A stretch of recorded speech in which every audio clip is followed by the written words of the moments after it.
Once upon a time in the meadow. Once upon a time in the meadow. Six Cousins, a story by Rose Seller Rose.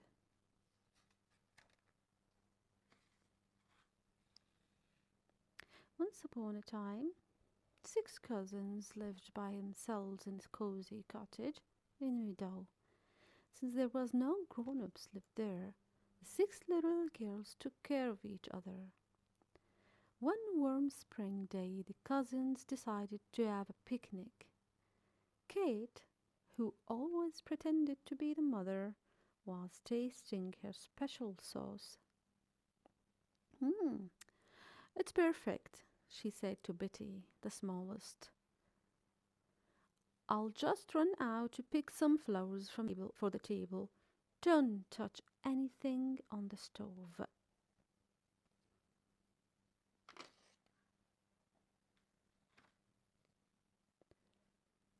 Kate arranged her bouquet on the table in the front yard. I wish Diana and Sarah would come back with their strawberries, Betty said. I can't wait to taste them. And where are Sally and Anne? Said Kate. They left for the baker's hours ago. I do wish they'd hurry. Goodness knows what would happen to us without me to keep an eye on things.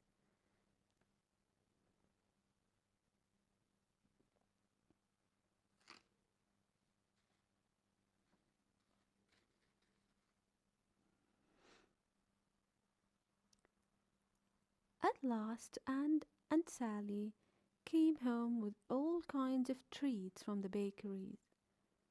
And just as Kate started to fuss that the food would be cold and their picnic spoiled, Diana and Sarah returned with their baskets full of sweet smelling strawberries.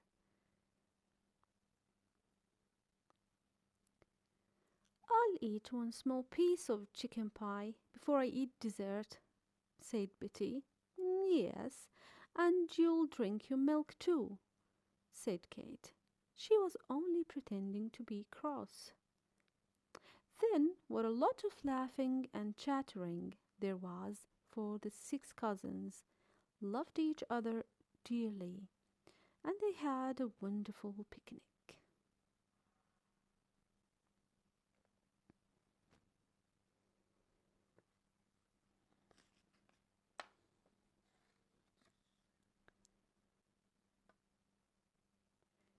After lunch, Anne suggested that they play dress up in the attic.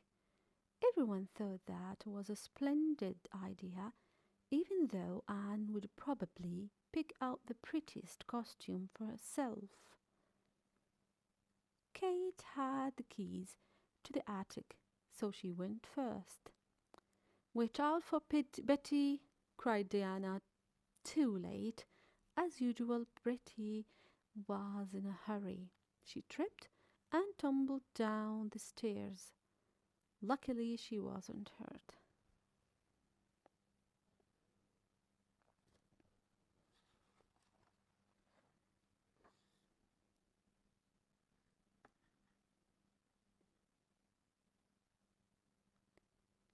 It was cozy upstairs, the attic, and there were trunks filled with old clothes and toys.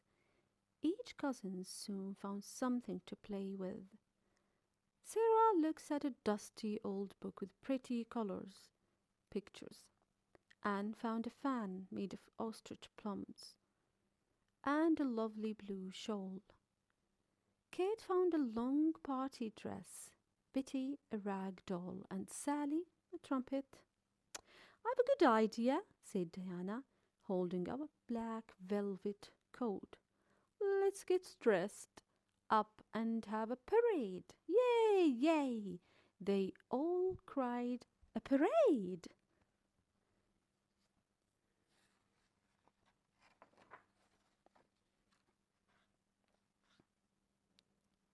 The six cousins put their costumes and stood in a row to admire each other.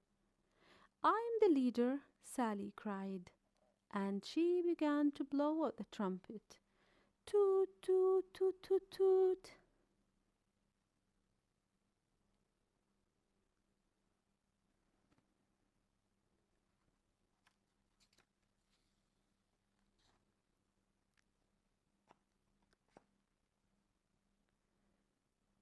Down the stairs the little girls marched, then out across the meadow.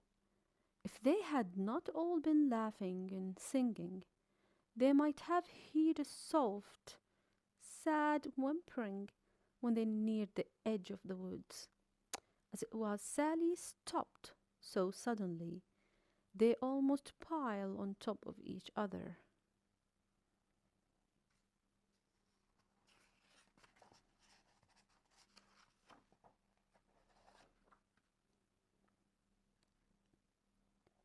What is it? Said Sarah, who couldn't see over Sally's head.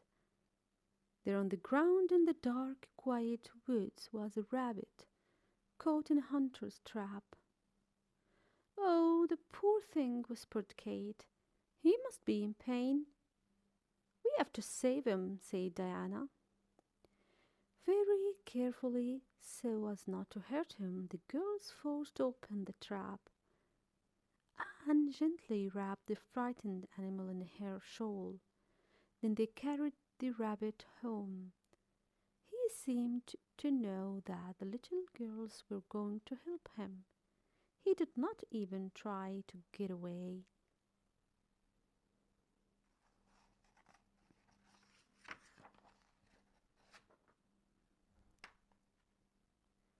While Sarah read instructions from the first aid book, the other cousins set to work. Diana bought scissors and a bottle of Kate's special medicine, honey and chamomile tea.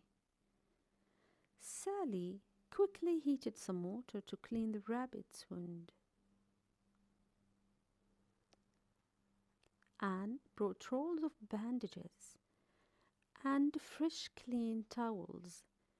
Then Betty gently held the hurt leg while Kate carefully wrapped it. For the first few days the rabbit hardly moved at all, but as the weeks passed he grew much stronger. When he began to hop about, Kate said it was time to set him free.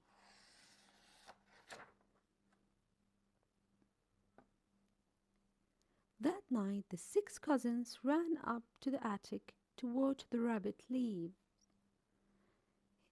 His friends have come to meet him, cried Petty. Goodbye, farewell, called 6 happy cousins. Did the rabbit wave goodbye too? Perhaps he did. Almost anything could have happened once upon a time in the meadow. The end.